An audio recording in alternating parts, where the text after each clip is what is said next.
नमस्सिद्धम। नमस्कार दोस्तों, स्वागत है आपका हमारे YouTube चैनल में, जिसमें कि आज हम आपको एक ऐसे अध्यात्म शास्त्र के बारे में बताएंगे जिसको देखने के बाद आप इस शास्त्र को पढ़े बिना नहीं रह पाओगे और आपके जीवन में जो भी लौकिक समस्याएं प्रतिदिन चल रही हैं और इस शास्त्र को पढ़ने के बाद व्यस्त हो जाने के बाद चुटकियों में यह तो समस्याएं धीरे धीरे आपके जीवन से कम हो जाएंगी या फिर पूर्ण रूप से समाप्त हो जाएंगी। और इस शास्त्र का जो नाम है वो है छुल्लक श्री 105 जितेंद्र बड़ी जी हमारे द्वारा रचित शांति पथ प्रदर्शन, जिसमें कि 340 पेजों में अंकुरित किया गया है और टोटल इसमें 48 चैप्टर हैं।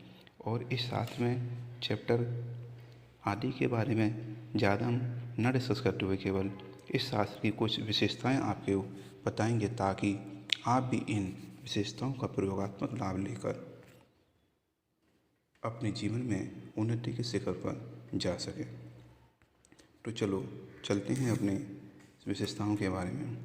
सर्वप्रथम तो हम आपको बताते हैं कि इस शास्त्र को पढ़ने की एलिजिबिलिटी के लिए डॉक्टर भार्गव जी ने प्रथम पृष्ठ पर ये बोला है कि पेज नंबर 9 पर मिलेगा, जिसके बारे में आपको जो भी MA और राजहंस रामजस कॉलेज में 1960 में उन्होंने लिखा है इसके बारे में कंडीशन क्या है जो फुलफिल करनी होगी ग्रंथ को पढ़ने के लिए।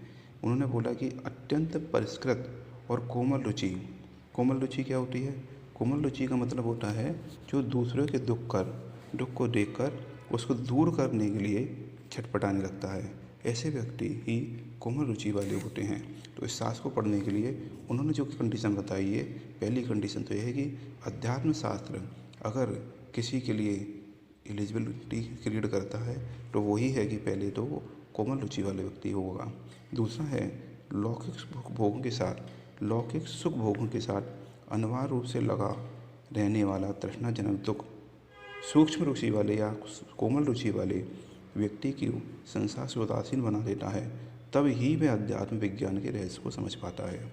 अगर हम कहें कि अगर वो इंडिफरेंस नहीं है कौन से सेंसुअल टेम्पटेशन में, तो उस केस में वो अध्यात्म ग्रंथ के जो रहस्य हैं, सीक्रेट्स हैं, वो समझ नहीं पाएगा।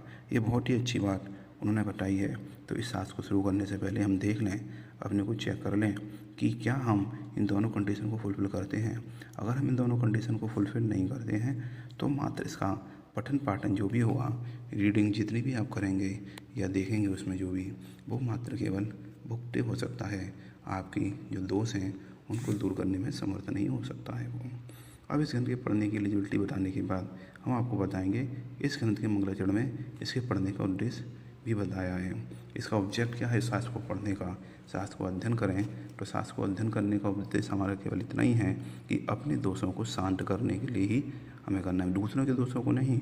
अपने दोषों को शांत करने के बाद ही हम सच्ची शांति को प्राप्त कर सकते हैं और शांति प्राप्त करना ही मूल रूप से इसको पढ़ने का उद्देश्य होना चाहिए।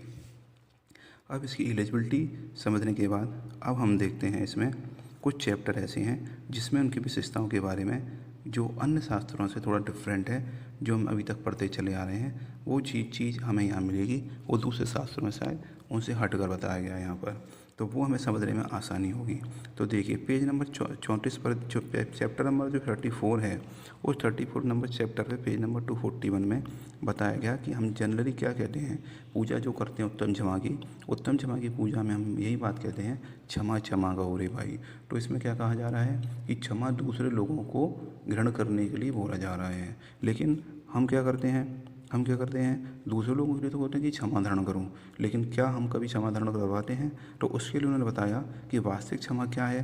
तो वास्तविक क्षमा है जो कि चित्र के माध्यम से भी उन्होंने बताया कि वास्तविक क्षमा तो अपने चित्त की ही शांति है, क्योंकि जब शांत सरोवर होता है और ऊपर जो चंद्रमा चल रहा है उसका बिंब, चंद्रमा का बिंब उस शांति सरोवर में पड़ता है, तभी उसमें तत्व उद्घाटित होते हैं, तभी तत्व प्रकाशित होते हैं। इसी प्रकार से जब हमारा चित्त शांत होगा तभी उत्तम क्षमा मानी जाएगी। और उसके बाद पेज नंबर 247 पर भी रोटनी जी ने बताया कि क्षमा धारण नहीं कर पा रहे, उसका कारण क्या है। सिर्फ कारण क्या है उसमें कि हम दूसरों को क्षमा करने के लिए बोलते हैं, खुद नहीं कहते। उसके लिए उन्होंने उपाय बताया इस ग्रंथ के चैप्टर नंबर 34 में, पेज नंबर 241 में उन्होंने ये चैप्टर में बताया कि हमको क्या करना है। दूसरा कुछ भी करे, दूसरा कुछ भी करे उधर मत देखिए। वास्तविक क्षमा को अगर ग्रहण करना है अपने को, तो हमको क्या करना है, दूसरा कुछ भी करे उसको हमें नहीं देखना। हमें क्या देखना है कि हम क्या करते हैं।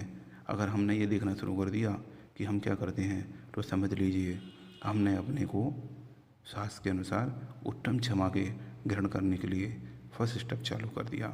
बस इसी प्रकार बहुत सारे जीवन के सीक्रेट्स, जीवन को जीने के सीक्रेट्स पूज्य वर्णी जी ने इस ग्रंथ में उघाड़ किए हैं। मैंने तो केवल कुछ ही चीज़ को आपके सामने प्रस्तुत किया है, ताकि आप उसके लिए टेम्पटेट हो जाएं उस ग्रंथ को पढ़ने के लिए, और अपने जीवन में इस प्रकार की जो सीक्रेट्स हैं डाल पाएँ, और अपने जीवन को मधुर, सूक्ष्म, कोमल, हृदय वाला बना पाएँ, ताकि आपका यह जीवन और आगामी भविष्य में आने वाला जीवन भी उन्नतिशील बने। इसी के साथ दोस्तों, आपको ये अगर ये वीडियो अच्छा लगा हो तो इस वीडियो को लाइक करना और चैनल को सब्सक्राइब ना भूलिएगा। और इसी प्रकार के वीडियो और भी अच्छे अच्छे शास्त्रों के वीडियो के बारे में हम आपको बताएं, इसके लिए हमारे चैनल को अवश्य सब्सक्राइब करें। और इसकी ग्रंथ की जो कॉपी है PDF वर्जन, आपको इसका लिंक डिस्क्रिप्शन बॉक्स में मिल जाएगा, और आपको डाउनलोड करने में भी आसानी होगी और कहीं ढूंढना नहीं पड़ेगा। इसी के साथ दोस्तों, जय जनेन, जय भारत, नमस्कार।